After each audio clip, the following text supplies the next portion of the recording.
Hello everyone, स्वागत है आप सभी का मेरे चैनल में। My name is Mohak Rahtani. I am JRF qualified with all India rank 62 and 99.91 percentile. So आज हम डिस्कस करते हुए चलेंगे माइकल पोर्टर के सारे मॉडल्स, ऑल मॉडल्स, और यहाँ पे देखते हुए चलेंगे आपके 5 टोटल मॉडल्स हैं यहाँ पे जो हमने लिस्ट किए हुए हैं, जो कि बेहद ही इंपॉर्टेंट आपके मॉडल्स हैं। और इन मॉडल्स को हम देखते हुए चलेंगे क्योंकि पेपर में इनमें से काफ़ी क्वेश्चन आने की चांसेस रहते हैं एंड एक क्वेश्चन जनरली हर बार आपको देखने को मिलता है। तो मैं आपको आज कराने वाला हूँ अपने ही हैंड रिटन नोट से सारा कुछ। तो ये वो नोट्स हैं जो कि मैंने भी अपनी जेआरएफ के लिए जब तैयारी की थी तो ये बनाए थे। तो आपको एज इट इज़ वो नोट्स मिलते हुए यहाँ से चलेंगे। चलिए तो देख लेते हैं हम आज कौन से 5 मॉडल कवर करने वाले हैं। सबसे पहला हम कवर करेंगे, एक सेकंड रुक जाइएगा, पोर्टर का 5 फोर्सेस कॉम्पिटिटिव एनालिसिस। फिर हम करेंगे पोर्टर का वैल्यू चेन मॉडल, फिर generic strategic model, model of motivation and diamond theory of national advantage. तो ये 5 चीजें आज हम करते हुए चलेंगे। तो पहला हमारा मॉडल है कौन सा? 5 फोर्सेस मॉडल। कौन सा है? 5 फोर्सेस मॉडल। चलिए तो 5 फोर्सेस मॉडल को देखते हुए चलते हैं। देखो ये क्या करता है, ये एक मैक्रो टूल है बिजनेस का, ये इंपॉर्टेंट है याद रखना। जो 5 फोर्सेस मॉडल है ये मैक्रो टूल है। अच्छा, मैक्रो और माइक्रो में आपको आइडिया होगा कि माइक्रो स्मॉल लेवल के लिए वर्क करता है और मैक्रो पूरी इंडस्ट्री। फॉर एग्जांपल अगर मैं माइक्रो की बात करता तो ये क्या होता है, एक जब हम जैसे फॉर एग्जांपल एक सप्लायर की बात कर रहे हैं तो वो माइक्रो लेवल पे है, बट मैं पूरी इंडस्ट्री के सप्लायर्स की बात कर रहा हूं तो वो क्या हो जाएगा? मैक्रो लेवल पे। साथ ही साथ हम यहाँ पे कैसा एनालिसिस का टूल करते हैं? स्वॉट एनालिसिस। स्वॉट एनालिसिस आप सभी को पता होगा, स्वॉट का मतलब क्या होता है? Strength, weakness, opportunity and threat. Opportunity and threat. तो ये जो है हमारा स्वॉट मॉडल है जो कि मैक्रो एनालिसिस टूल है, जहाँ पे हम देखते हैं कि हमारी स्ट्रेंथ्स क्या है, वीकनेस क्या है, अपॉर्चुनिटीज क्या है या थ्रेट्स क्या हैं। तो इसके अंदर अब आप 5 चीजें देखेंगे और यही पेपर में पूछे जाते हैं। मेजरली 5 चीजें आती है इस मॉडल के अंदर: competitive rivalry, bargaining power of suppliers, bargaining power of customers, threat of new entrants and threat of substitute product. तो चलिए एक एक करके इसको समझते हैं कौन सी 5 बातें कही हैं। सबसे पहले बात करते हैं कॉम्पिटिटिव राइवलरी की। देखिए कॉम्पिटिटिव राइवलरी क्या होता है? कॉम्पिटिटिव राइवलरी होता है जो कि आपका, जैसे फॉर एग्जांपल कोई भी कंपटीशन है, जब आप उसके साथ कोई राइवलरी आपकी होती है, राइवलरी इन द सेंस कि जैसे अगर कंपटीशन मेरा हाई होगा तो क्या हुआ, कंज्यूमर के पास चॉइसेस क्या ज़्यादा हो जाएंगी? यस, क्योंकि कंज्यूमर आप स्विच कर सकता है आपके प्रोडक्ट की जगह। जैसे मैं बताता हूँ आपको, मान लीजिए अगर आपके पास, हम लोग बात करते हैं आपका फ़ोन मार्केट की। फ़ोन मार्केट में आप देखते होंगे कि अगर आपको कौन कौन से आते हैं, जैसे फॉर एग्जांपल मैं लोअर प्राइस ब्रैकेट में रहता हूँ, Xiaomi हो गई, रियलमी के फ़ोन आने लगे हैं, ठीक है, और मान लीजिए ओप्पो की बात कर लेते हैं, वीवो की बात कर लेते हैं। तो क्या ये सब एक कॉम्पिटिटिव राइवलरी में चल रहे हैं जहाँ पे हमारे पास चॉइसेस होती हैं बहुत सारी कि हम क्या चूज कर सकते हैं? क्यों? क्योंकि स्विच करने के चांसेस आपके प्रोडक्ट ज़्यादा होते हैं अगर आपका कंपटीशन अच्छा कुछ प्रोडक्ट निकाल देता है। तो अगर कोई Xiaomi को चाहता है लेकिन रियलमी वालों ने कुछ नया फीचर दे के निकाल दिया तो वो तुरंत छोड़ के रियलमी की तरफ आ सकता है, यानी कंज्यूमर के पास स्विच करने के चांसेस ज़्यादा होते हैं। तो फर्स्ट कौन सा होता है आपका? Competitive rivalry. और अगर इंटेंस कॉम्पिटिशन है तो भी कंज्यूमर के लिए फायदा है क्योंकि वो इजीली स्विच कर लेता है। अगर आपके पास इंटेंस कंपटीशन हो रखा है यानी बहुत ज़्यादा है तो वो कहीं भी आराम से स्विच कर लेता है। चलिए तो ये क्या था हमारा फर्स्ट पॉइंट। इसके बाद देखते हैं बार्गेनिंग पावर ऑफ सप्लायर्स। अच्छा ये देखना, अगर सप्लायर्स की बार्गेनिंग पावर कम होती है, क्या बोल रहा हूं मैं, बार्गेनिंग पावर ऑफ सप्लायर्स अगर आपकी कम होती है तो क्या होती है आपकी? तो आपकी क्या होती है? आपके पास क्या आ जाती है? High bargaining power. क्या होती है फिर आपके पास? High bargaining power. और आपका जो कंट्रोल होता है वो क्या होता है? मोर होता है। ध्यान से समझना, रुको मैं इसको थोड़ा अच्छे से समझाता हूं। मान लीजिए कोई सप्लायर है जिसकी बार्गेनिंग पावर अच्छी है, यानी पावर आपकी अच्छी है, और सप्लायर वहां पे आपके कम है। मैंने यहाँ पे क्या लिखा है, यानी सप्लायर अगर कम होंगे तो बार्गेनिंग पावर क्या होगी? ज्यादा हो जाएगी, हाई बार्गेनिंग पावर हो जाएगी।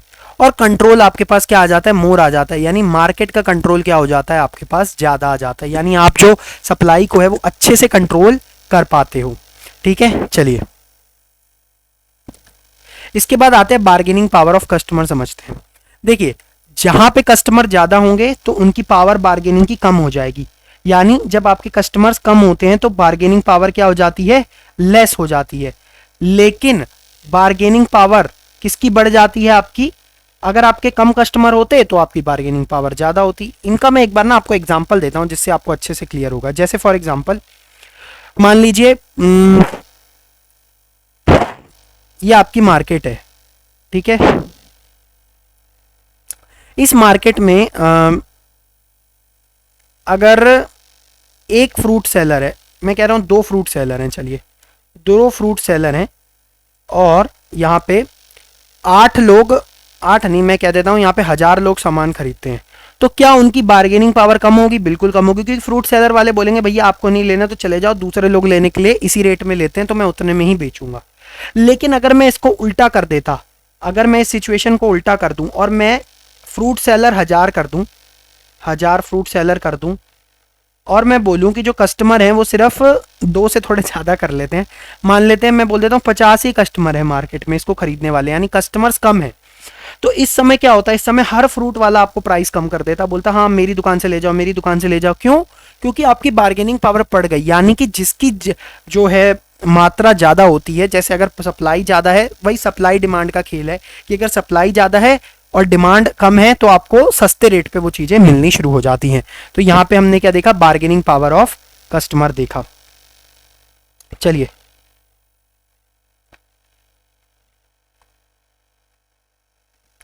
इसके बाद हम देखते हैं थ्रेट ऑफ न्यू एंट्री। जैसे कोई आपको थ्रेट होता है कि भाई नए कॉम्पिटिटर इजीली आपके मार्केट में घुस सकते हैं, यानी फ्री एंट्री एंड एग्जिट है। तो जब फ्री एंट्री एंड एग्जिट होती है तो भी क्या होता है? मोर कंपटीशन होता है और मोर कॉम्पिटिटिव राइवलरी होती है, क्योंकि उस मार्केट में बहुत सारे लोग आ सकते हैं या जा सकते हैं, तो उससे क्या होती है? एक मार्केट में कॉम्पिटिशन क्रिएट रहता है। फिर आते हैं हम अगले की तरफ, which is threat of substitute product. देखो अगर आपके सिंपल सी बात है, अगर आपके सब्सटीट्यूट प्रोडक्ट ज्यादा है तो होगा क्या? तो अगेन आपका क्या हो जाएगा कि लोग दूसरे पे स्विच कर सकते हैं इजीली। जैसे फॉर एग्जांपल डव का वाइट सोप, भाई डव के अलावा और कौन कौन देता है? पियर्स आता है, संतूर का साबुन आता है। अगर उन्होंने भी सेम निकाल दिया तो कंज्यूमर स्विच कर लेते हैं। क्या कर लेते हैं? कंज्यूमर आराम से स्विच कर जाते हैं दूसरे ब्रांड की तरफ। तो ये हमारे 5 पॉइंट्स कवर हो गए। कॉम्पिटिटिव राइवलरी मैं हाईलाइट कर देता हूँ, competitive rivalry, bargaining power of suppliers and bargaining power of customers, threat of new entry and threat of substitute products। चलिए आगे बढ़ते हैं नेक्स्ट की तरफ। अब हम आ गए हैं पोर्टर के वैल्यू चेन एनालिसिस की तरफ। ध्यान से देखना, पोर्टर के वैल्यू चेन एनालिसिस। देखो अभी हमने कौन से 5 किए थे? ये करे थे हमने पोर्टर का 5 फोर्सेस मॉडल। अब 5 फोर्सेस के बाद हम कर रहे हैं वैल्यू चेन मॉडल। ध्यान रखना, अब वैल्यू चेन ना 2 चीजों में डिवाइडेड है। ध्यान से समझना, वैल्यू चेन को 2 हिस्सों में डिवाइड किया है पोर्टर ने। वैल्यू चेन में उसने 2 एक्टिविटीज बताई हैं, एक बताई है आपकी प्राइमरी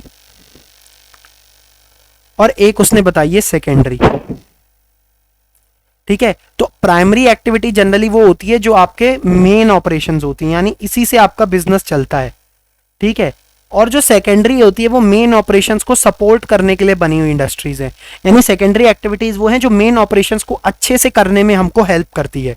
तो आइए देख लेते हैं हमारी फर्स्ट क्या है पोर्टर की। पहली क्या है हमारी? Inbound logistic.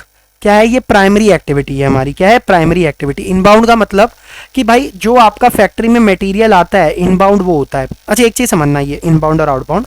जैसे मेरा जो सप्लायर है जिससे मैं सामान खरीदता हूँ, रॉ मटेरियल, तो रॉ मटेरियल जब मेरी फैक्ट्री के अंदर आता है तो वो कैसा लॉजिस्टिक होता है? इनबाउंड। लेकिन जब मेरा फैक्ट्री के बाहर जाता है तो वो कैसा लॉजिस्टिक होता है? आउटबाउंड, यानी जब कस्टमर की तरफ मैं भेजता हूं। तो इनबाउंड लॉजिस्टिक्स किस में आता है? आपका प्राइमरी चेन एक्टिविटी में आता है। फिर आता है आपका आउटबाउंड भी आता है, आउटबाउंड लॉजिस्टिक्स भी आता है। ठीक है, इसके बीच में आता है आपका एक ऑपरेशंस भी आता है। ऑपरेशंस के अलावा क्या आता है? मार्केटिंग एंड सेल्स और सर्विसेज। ये आपकी कौन सी एक्टिविटीज कहलाती हैं? Primary activities. अब इनको एक एक करके समझते हैं।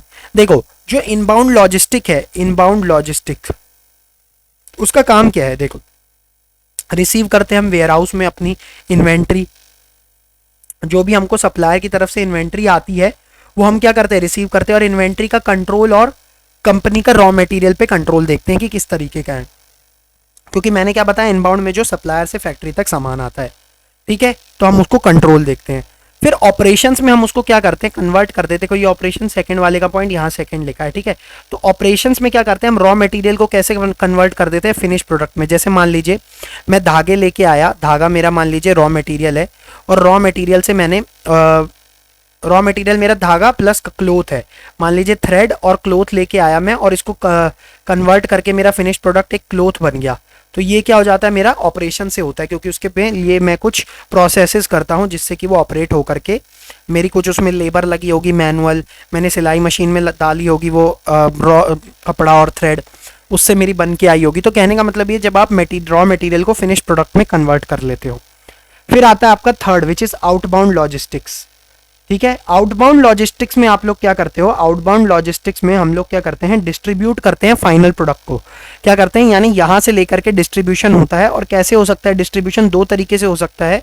एक हो सकता है आपका एक्सटर्नल डिस्ट्रीब्यूशन, एक मिनट रुको मैं थोड़ा हाईलाइट अलग से कर देता हूं। एक आपका हो सकता है एक्सटर्नल, एक आपका डिस्ट्रीब्यूशन हो सकता है इंटरनल। यहीं लिखे मैं हाईलाइट कर दे रहा हूँ, एक्सटर्नल और इंटरनल। तो आप जो डिस्ट्रीब्यूट करते हो या तो अपने एक्सटर्नल बाहर कर सकते हो, या इंटरनल डिस्ट्रीब्यूशन नेटवर्क भी आपका हो सकता है। फिर आपकी आती है आउटबाउंड लॉजिस्टिक के बाद मार्केटिंग एंड सेल्स। और मार्केटिंग एंड सेल्स में क्या आती है आपकी, एडवर्टाइजमेंट, प्रमोशन, प्राइसिंग, किस तरीके की एडवर्टाइजमेंट रख रहे हो, क्या प्रमोशन कर रहे हो, किस तरीके का प्राइसिंग है आपका, ये सारा आपका मार्केटिंग एंड सेल्स में आता है। फिर आते हैं हम सर्विसेज की तरफ, किसकी तरफ, सर्विसेज की तरफ। सर्विसेज में क्या आता है आपका, मेंटेनेंस, रिपेयर, रिफंड, आपकी कंपनी से जो भी सामान जाता है उसमें रिफंड कितने हो रहे हैं, एक्सचेंज कितना हो रहा है, यानी आपका कस्टमर के साथ किस तरीके का सर्विस मॉडल है और किस तरीके से आप उसके साथ वो मॉडल में रिलेशनशिप्स मेंटेन कर पाते हो, जिससे कि एक रिलेशनशिप मार्केटिंग क्रिएट होती है। चलिए अब इसकी हम देखेंगे सेकेंडरी एक्टिविटीज। ध्यान से देखिएगा, हमने प्राइमरी कर ली सारी, प्राइमरी के बाद हम देखेंगे सेकेंडरी। सेकेंडरी में पहला पॉइंट आता है आपका प्रोक्योरमेंट। प्रोक्योरमेंट मींस जो भी आप इनपुट्स को एक्वायर करते हो, जो भी आपके इनपुट को एक्वायर करने के लिए आप सिस्टम यूज करते हो, उसको हम क्या कहते हैं, प्रोक्योरमेंट। फिर आपका ह्यूमन रिसोर्स मैनेजमेंट, यानी जो आपकी कंपनी के एम्प्लॉयज हो गए वो भी आते हैं। फिर आपका आता है इंफ्रास्ट्रक्चर, यानी जो आप मेंटेन कैसे कर रहे हो ऑपरेशंस को, आपकी बिल्डिंग कैसी है, आप उसकी कॉस्टिंग को कैसे कम करते हो, किस तरीके से उससे आप अपना काम लेते हो। फिर आती है आपकी टेक्नोलॉजिकल डेवलपमेंट, यानी आपकी जो टेक्नोलॉजी है वो कितनी एडवांस है, यानी आप उसको कितना कॉस्ट को कम कर पा रहे हो, इनोवेटिव आइडियाज लेके आ पा रहे हो। ठीक है, चलिए तो ये हमारा खत्म हो जाता है पोर्टर का आपका वैल्यू चेन। इसमें 2 एक्टिविटी आती है, 5 प्राइमरी एक्टिविटीज हैं और 4 सेकेंडरी एक्टिविटीज हैं। प्राइमरी में क्या आती है, inbound logistic, operation, outbound logistic, marketing and sales और सर्विसेज। और सेकेंडरी में आपकी आती है प्रोक्योरमेंट, ह्यूमन रिसोर्स, इंफ्रास्ट्रक्चर और टेक्नोलॉजिकल एंड डेवलपमेंट। चलिए तो 2 मॉडल हमारे अब खत्म हो चुके हैं। अब नेक्स्ट करते हैं प्रोडक्ट जेनेरिक स्ट्रेटेजिक मॉडल। क्या कर रहे हैं, प्रोडक्ट जेनेरिक स्ट्रेटेजिक मॉडल। देखो जेनेरिक स्ट्रेटेजिक मॉडल में आपके क्या आते हैं, ध्यान से देखना, 2 चीजें हम लोग पहले समझेंगे। चलो पहले 2 चीजें समझते हैं। देखो पहले तो ये इसका ना डायग्राम देख लो, एक इनका डायग्राम है जेनेरिक स्ट्रेटेजिक मॉडल का। देखो पहले यहाँ पे मैंने क्या लिखा है, कॉस्ट लीडरशिप, यहाँ डिफरेंशिएशन, यहाँ डिफरेंशिएशन फोकस और कॉस्ट फोकस। और नीचे मेरा एक्स एक्सिस पे क्या है, मान लो मैं ये एक्स एक्सिस है, मैं इसको बना के दिखा देता हूँ आपको। यहाँ पे बना लेते हैं हम लोग अलग से, जिससे थोड़ा अच्छे से दिख जाए डायग्राम। ये लाइन खींच लेते हैं इस तरीके से, और एक लाइन यहाँ डाल देते हैं और एक लाइन में यहाँ डाल देता हूँ। चलिए तो हम लोग देखते हैं फर्स्ट अपना क्या था यहाँ पे। देखो नीचे क्या आ रहा है, कॉस्ट और डिफरेंशिएशन। क्या आ रहा है नीचे, कॉस्ट और डिफरेंशिएशन। और राइट में क्या आ रहा है, नैरो स्कोप और ब्रॉड स्कोप। यहाँ पे लिख लेते हैं, यहाँ पे क्या आ रहा है मेरा, कॉस्ट, और यहाँ क्या आ रहा है, डिफरेंशिएशन। और यहाँ पे मेरा स्कोप है कि वो ब्रॉड है या फिर वो नैरो है। देखो अगर मेरा नैरो स्कोप है तो मैं क्या करूंगा, कॉस्ट पे फोकस करूंगा या डिफरेंशिएशन पे फोकस करूंगा, कॉस्ट फोकस या फिर डिफरेंशिएशन फोकस। ठीक है, और अगर मेरा स्कोप कॉस्ट और डिफरेंशिएशन का वाइड है तो कॉस्ट लीडरशिप या फिर डिफरेंशिएशन। कॉस्ट में मैं लीडर बनने की कोशिश करूंगा कि मेरी जो कॉस्ट है वो सबसे कम रेट पे चल रही है, और या तो मैं बिल्कुल ही यूनिकली डिफरेंशिएटेड हूं। अब इसका मतलब समझना क्या है, देखो, अगर आप छोटे लेवल पे काम करते हो तो आपका फोकस क्या होता है कि भाई मैं जो अपनी कॉस्ट है वो क्या कर लूँ, कम से कम कर लूँ, यानी आपका जो फोकस होता है वो किस पे होता है, कॉस्ट को कम करने पे। तो अगर मैं ये वाला एक्सेस देखूँ कॉस्ट और नैरो, यानी मैं इस वाले पार्ट को देखूँ कॉस्ट फोकस को, तो आप जब छोटे लेवल पे ऑपरेट कर रहे होते तो आपका फोकस होता है कि मैं कॉस्ट को कम से कम कर सकूँ। और डिफरेंशिएशन में भी सेम, अगर आपका कम होता है तो आपका फोकस होता है कि मैं डिफरेंशिएट करने की कोशिश, फोकस इस पे ज़्यादा डालूँ। लेकिन जब आप ब्रॉड लेवल पे चले जाते हो ना, एक सेकेंड,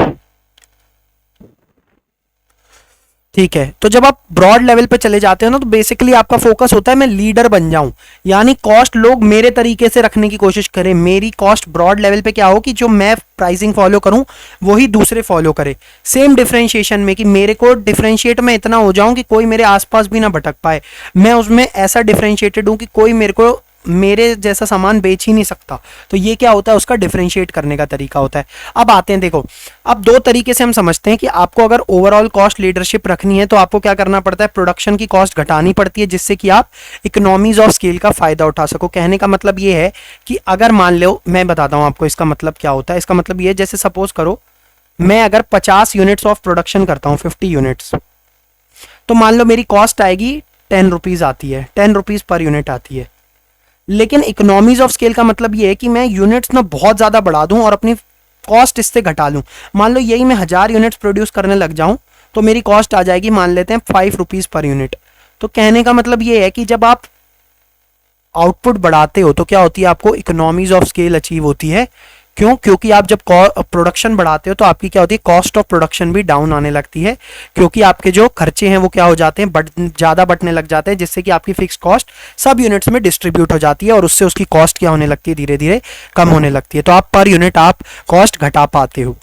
तो कहने का मतलब ये है कि अगर आपकी कॉस्ट ऑफ प्रोडक्शन घटेगी तो आप इकोनॉमीज ऑफ स्केल का फायदा उठा पाओगे। फिर आपका सेकंड पोर्शन आता है डिफरेंशिएशन। डिफरेंशिएशन का मतलब ये है कि आपको कैसा डिफरेंशिएट करना है, आपको यूनिक प्रोडक्ट बनाने हैं।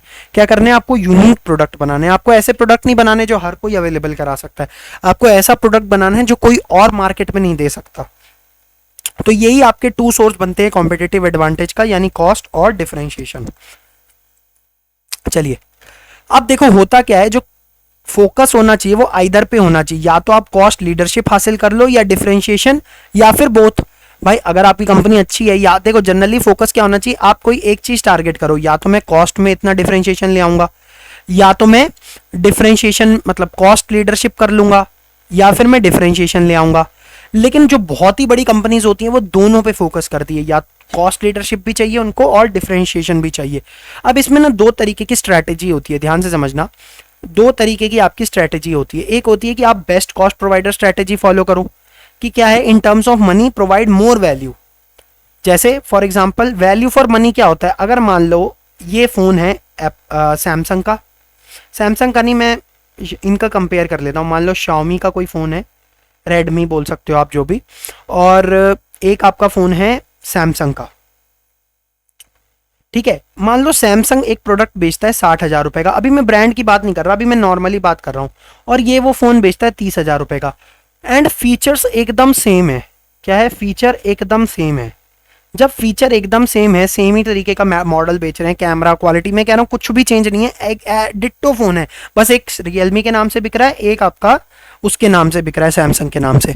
तो इस समय में क्या होगा, आप अगर best cost provider strategy follow करते हो तो आप शाओमी का फोन बनाने की कोशिश करोगे। क्यों? क्योंकि आप क्या बना पा रहे हो, इन टर्म्स ऑफ मनी आप वैल्यू ज्यादा दे पा रहे हो, 30K में वही दे रहे हो जो 60K की वैल्यू के बराबर है। या फिर जैसे आपको पता होगा मोर वैल्यू फैमिली मील पैक आते थे आपके, मैकडोनल्ड्स के फैमिली मील पैक होगा, जिसमें आपको या फिर मील्स बना के दी जाती हैं जहाँ पे आपको थोड़ी सस्ती पड़ती है।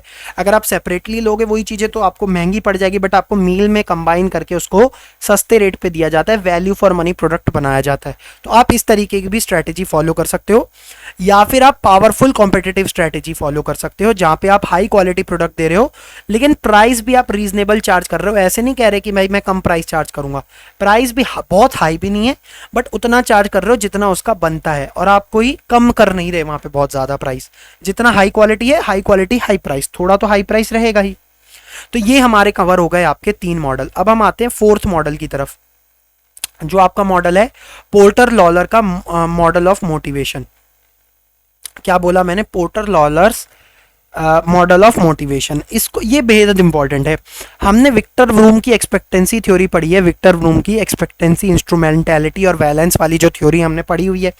तो ये क्या था, porter Lawler model of motivation, उसके ऊपर इंप्रूवमेंट थी। ये याद रखना, बेहद ही इंपॉर्टेंट पॉइंट है, पेपर में भी आ जाएगा। कौन सी थ्योरी ऑफ मोटिवेशन? व्रूम्स एक्सपेक्टेंसी की इंप्रूवमेंट थी। तो आप आंसर देंगे porter Lawler model of motivation. अब इनमें रिलेशनशिप क्या देखा गया है? Between satisfaction and performance. क्या देखा गया है? सेटिस्फेक्शन और परफॉर्मेंस के बीच में इन्होंने रिलेशन दिखाया था। इन्होंने कहा कि if we are happy with our work we will perform.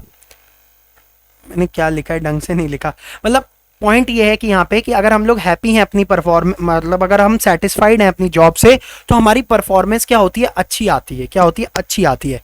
तो होता क्या है कि हर एक का, एक इंडिविजुअल का मोटिवेशन एक एक्टिविटी को खत्म करने का किससे आता है? एक रिवॉर्ड से।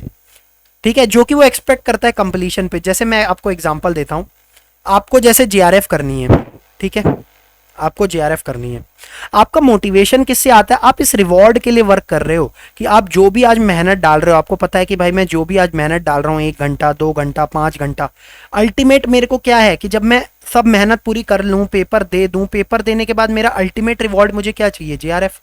तो कहने का मतलब ये है कि आप एक्सपेक्ट करते हो कि जब आप कुछ मेहनत करो और उसके कंप्लीट होने के बाद आपको कुछ एक रिवॉर्ड मिले। वो रिवॉर्ड इस समय हमारे लिए क्या है कि हमें जीआरएफ मिले। ठीक है, चलिए। Efforts may not certainly job performance for following reason. देखो कई बार क्या होते हैं, एफर्ट्स नहीं होते जो कि आपकी जॉब परफॉर्मेंस अच्छा करें। उसके रीजन ये होते हैं कि जो एम्प्लॉय होता है ना, may not be capable enough to perform task assigned, and second may employ lack clarity on job role.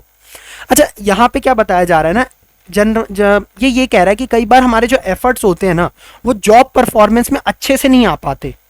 जैसे अगर कोई इंप्लॉय केपेबल ही नहीं है कुछ टास्क को परफॉर्म करने का, या उसको जॉब रोल में क्लैरिटी ही नहीं है, तो अगर वो एफर्ट्स भी डालेगा तो वो उसके अच्छे नहीं आएगी। जैसे मैं आपको एक चीज समझाता हूं, मान लीजिए ये मेरा सिलेबस है, ठीक है, मैंने सिलेबस कंप्लीट कर लिया सारा, ठीक है, लेकिन मैंने कंप्लीट तो कर लिया, लेकिन मुझे क्लैरिटी नहीं है, मुझे क्लैरिटी नहीं है कि इनके क्वेश्चंस कैसे अटेम्प्ट होते हैं।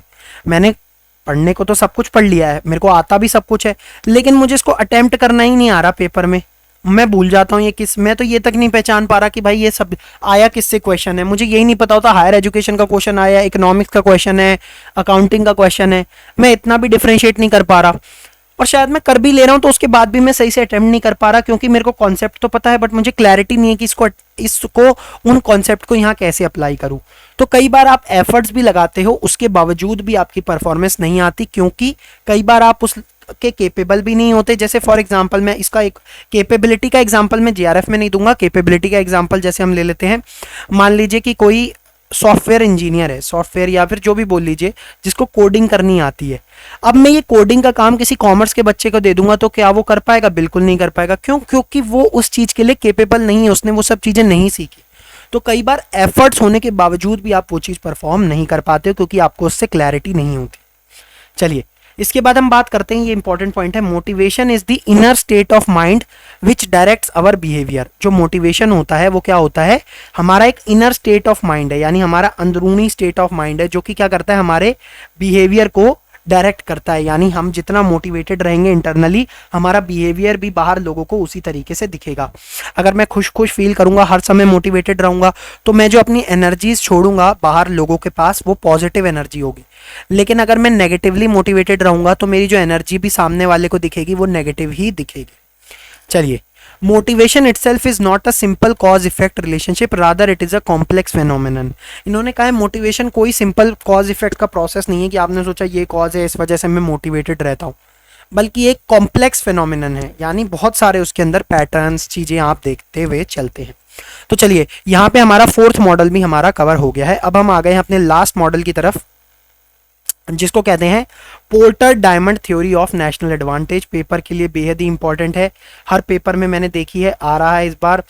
इवन पीएचडी के जो पेपर्स अटेम्प्ट करेंगे उनमें भी आपको ये मॉडल देखने को मिलेगा।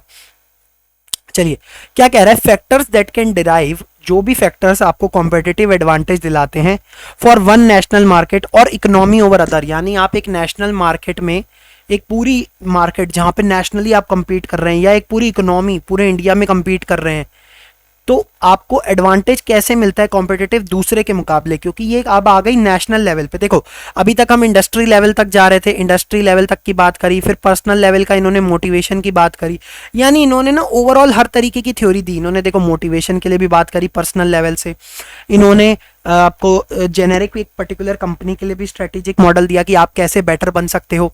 इन्होंने एक वैल्यू चेन मॉडल भी दिया कि आपकी कंपनी एज अ होल कैसे ऑपरेट कर सकती है, जहाँ पे डिफरेंट लोग एक साथ इंटरेक्ट करते हैं। इन्होंने एक ऐसा भी मॉडल दिया जहाँ इन्होंने पूरी इंडस्ट्री की बात करी कि एक इंडस्ट्री अपने साथ जैसे कस्टमर, सप्लायर्स और इनके साथ कैसे ऑपरेट करती है। और फाइनली अब ये पूरे नेशन लेवल पे देखने आ गए हैं कि अगर मैं पूरे नेशनल लेवल पे कॉम्पिटिटिव एडवांटेज चाहता हूँ तो वो मेरा कैसे अचीव हो सकता है। इसके लिए इन्होंने बताया कि हमको कहाँ काम देखना चाहिए, फैक्टर्स ऑफ प्रोडक्शन पे इन्होंने बात करी कि हमको फैक्टर्स ऑफ प्रोडक्शन के बारे में देखना चाहिए। इसीलिए इसको क्या कहा जाता है, एक तो इसको कहा जाता है थ्योरी ऑफ नेशनल एडवांटेज। इसने क्या अंडरस्टैंडिंग दी हमको कि जो रिलेटिव स्ट्रेंथ है वो एक बिजनेस की दूसरे से कैसे ज्यादा है, ठीक है, कैसे हम उसको अंडरस्टैंड कर सकते हैं। तो इसके 4 फैक्टर है मेजरली, देख लेते हैं। फर्स्ट डिमांड कंडीशंस, फिर सेकंड आपका फैक्टर कंडीशन, फिर थर्ड आपका firm strategy, structure and rivalry, और फोर्थ है आपका रिलेटेड एंड सपोर्टिंग इंडस्ट्रीज। अब एक ध्यान से बात समझना, करना क्या है मुझे, चारों को तो पहले याद रखना है बिल्कुल, क्योंकि ये पेपर में आ चुकी बातें हैं। चारों पॉइंट्स पता होने चाहिए, एक कोई और दे देगा और आप फंस जाओगे, या चारों दे के पूछ लेगा और इसके अलावा 2 और डाल देगा। तो यहाँ पे क्या याद रखना है, demand condition, factor condition, firm strategy, structure and rivalry and related supporting industries. अब डिमांड कंडीशंस किसको फोकस करती है, कंज्यूमर की डिमांड पे, और रिलेटेड एंड सपोर्टिंग इंडस्ट्री किसकी साइड दिखाती है, सप्लायर की साइड। तो चलो एक एक करके समझते हैं। फर्स्ट है हमारा फैक्टर कंडीशन, बहुत ध्यान से समझना, बहुत मेन मॉडल है, ध्यान से समझिएगा। फैक्टर कंडीशन क्या कहती है कि हमारे पास 2 तरीके की रिसोर्सेज होती हैं, फर्स्ट होती है बेसिक एंड सेकंड होती है एडवांस्ड, ठीक है। जो हमारी बेसिक रिसोर्सेज होती हैं वो कैसी होती है, नेचुरल रिसोर्स। जैसे फॉर एग्जांपल मेरी अनस्किल्ड लेबर हो गई, ठीक है, ये मेरा क्या है, नेचुरल रिसोर्स है, मतलब इसके थ्रू मैं अपना काम कराता हूँ, क्योंकि वो क्या है मेरा, जैसे अगर मान लो मुझे अगर बिस्कुट प्रोड्यूस करना है तो बिस्कुट प्रोड्यूस करने के लिए उस फैक्ट्री पे मुझे लेबर भी इंप्लॉय करनी पड़ेगी जो कि वो सब देखेगी। तो ये कैसी मेरी लेबर होगी, अनस्किल्ड लेबर होगी। मान लीजिए मैं अनस्किल्ड लेबर अप्लाई करता हूँ, तो ये कैसी मेरी रिसोर्स हो गया, बेसिक रिसोर्स, मतलब ये तो सबके पास होना चाहिए। फिर कुछ एडवांस रिसोर्स होते हैं जैसे कि specialization, skilled knowledge, expertise, availability of capital, infrastructure. जैसे मान लीजिए मेरे पास कुछ एडवांस नॉलेज कैसे है कि जो मेरी टेक्नोलॉजी है जो मैं यूज़ करता हूँ वो बहुत ही एडवांस्ड है, और मान लीजिए इसको एडवांसमेंट को देखने के लिए मैंने एक स्पेशलाइज्ड हायर कर रखा है जो कि इन टेक्नोलॉजीज में एक्सपर्ट है, तो वहां से मुझे उससे स्किल नॉलेज में मिल जाती है। तो 2 तरीके की रिसोर्स हो सकती है, एक बेसिक लेवल की और एक एडवांस लेवल की। और ये क्या बताता है कि 2 तरीके के रिसोर्सेज भी हो सकते हैं, एक आपके नेचुरल रिसोर्सेज हो सकते हैं और एक क्रिएटेड रिसोर्सेज हो सकते हैं। नेचुरल रिसोर्सेज वो होते हैं जो आपको नेचुरली एनवायरनमेंट से मिल जाते हैं, जैसे फॉर एग्जांपल मान लीजिए मेरा रॉ मटेरियल है तो वो मेरे लिए नेचुरल रिसोर्स है। अब क्रिएटेड रिसर्च कुछ ऐसी होती हैं जो मैं क्रिएट कर रहा हूं, और वो क्या होती है, ग्रेटर देन नेचुरल रिसोर्स होती है। जैसे मान लो मैंने एक टेक्नोलॉजी ऐसी बना दी जो नेचुरल रिसोर्सेज कम होने के बावजूद भी ज्यादा प्रोडक्शन दे रही है, तो वो क्या है, मेरी क्रिएटेड रिसोर्स होती है। चलिए, तो ये पहला पॉइंट हो गया। फिर आते हैं नेक्स्ट पॉइंट की तरफ, डिमांड कंडीशंस। देखो डिमांड कंडीशंस कैसी होती है, एक आपकी होती है होम डिमांड। क्या होती है, home demand, strong home demand of industry in their own nation. हमारी क्या होती है, अपने खुद की नेशन की डिमांड। जैसे मेरे को कोई डिमांड प्रोड्यूस करनी है तो पहले मैं डोमेस्टिक डिमांड देखूंगा कि मेरी इंडस्ट्री में कितनी डिमांड है, और अगर मुझे फिर मैं उनके लिए क्या करूंगा, क्रिएट करूंगा लार्ज मार्केट, और क्रिएट करूंगा opportunities for them to grow, यानी ग्रो करने के लिए उनके लिए जो भी कंडीशंस अवेलेबल है होम मार्केट में वो हम देखेंगे। अब होता क्या है, अगर आपके पास मोर डिमांड होगी, ध्यान से देखना ये पॉइंट अच्छे हैं, मोर डिमांड तो आपके पास चैलेंज भी मोर होंगे और आपको इनोवेशन भी ज़्यादा करनी पड़ेगी ताकि लोग आपसे ही वो सामान खरीदें। अगर आपकी डिमांड ज़्यादा है तो आपके पास चैलेंजेस भी हैं कि मेरे को ये डिमांड मेंटेन करनी है, और डिमांड मेंटेन करने के लिए मुझे इनोवेटिव प्रोडक्ट्स लाते रहने पड़ते हैं।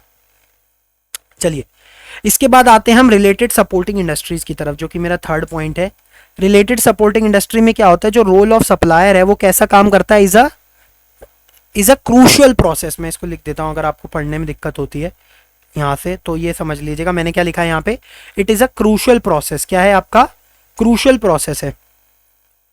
जैसे फॉर एग्जांपल कई बार आप वर्टिकल अरेंजमेंट्स करते हो कि भाई मेरी सपोर्टिंग इंडस्ट्रीज में रह करके मैं सप्लायर, देखो वर्टिकल अरेंजमेंट का मतलब क्या है, मान लीजिए मैं एक कार मैन्युफैक्चरर हूँ, ठीक है, कार मैन्युफैक्चरर हूँ और मैं पीछे जाता हूँ तो मैं किसी सप्लायर से पैसा लेता हूँ, मतलब सप्लायर से सामान खरीदता हूँ कार के रॉ मटेरियल, जैसे टायर्स और ये सब, सॉरी इंजन के पार्ट्स हो गए।